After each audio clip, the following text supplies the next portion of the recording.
రాష్ట్ర వ్యాప్తంగా అద్దె భవనాలు, శిథిలావస్థలో ఉన్న రెవెన్యూ కార్యాలయాలకు శాశ్వత పరిష్కారం కల్పించే దిశగా ప్రభుత్వం కీలక నిర్ణయం తీసుకుంది.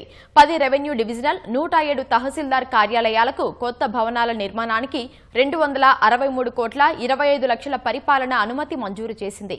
ఒక్కో భవనానికి 2 కోట్ల 25 లక్షల లెక్కన నిధులు కేటాయించగా నిర్మాణ బాధ్యతలను తెలంగాణ హౌసింగ్ కార్పొరేషన్కు అప్పగించింది.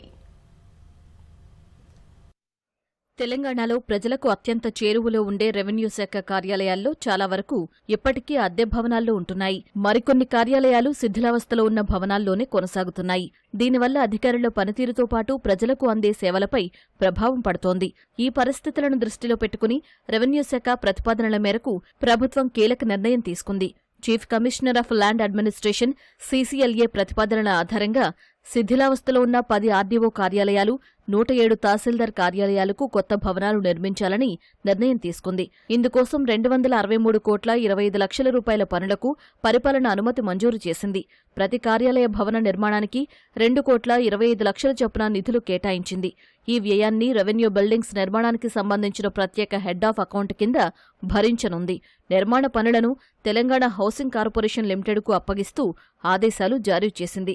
జగిత్యాల, జోగులాంబ గద్వాల, కుమరంభీం ఆసిఫాబాద్, మంచిర్యాల, మల్కాజ్గిరి, పెద్దపల్లి, రాజన్న సిరిసిల్ల జిల్లాల్లోని పలు డివిజన్లలో కొత్త ఆర్డీఓ కార్యాలయ భవనాలు నిర్మించనున్నారు. మొత్తం 10 ఆర్డీఓ కార్యాలయాలు ఈ ప్రాజెక్టులో భాగమవుతున్నాయి. 107 తహసీల్దార్ కార్యాలయాలకు కొత్త భవనాలు నిర్మించనున్నారు.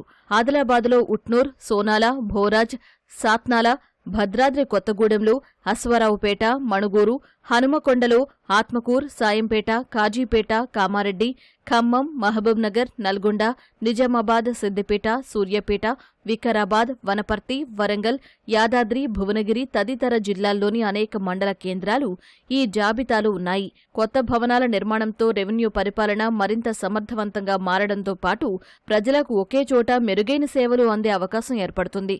భూమి సంబంధిత వ్యవహారాలు, రెవెన్యూ ధృవపత్రాలు, ప్రభుత్వ పథకాల అమలు వంటి కీలక సేవలు మరింత సౌకర్యవంతంగా అందించేందుకు ఈ నిర్ణయం దోహదపడనుంది.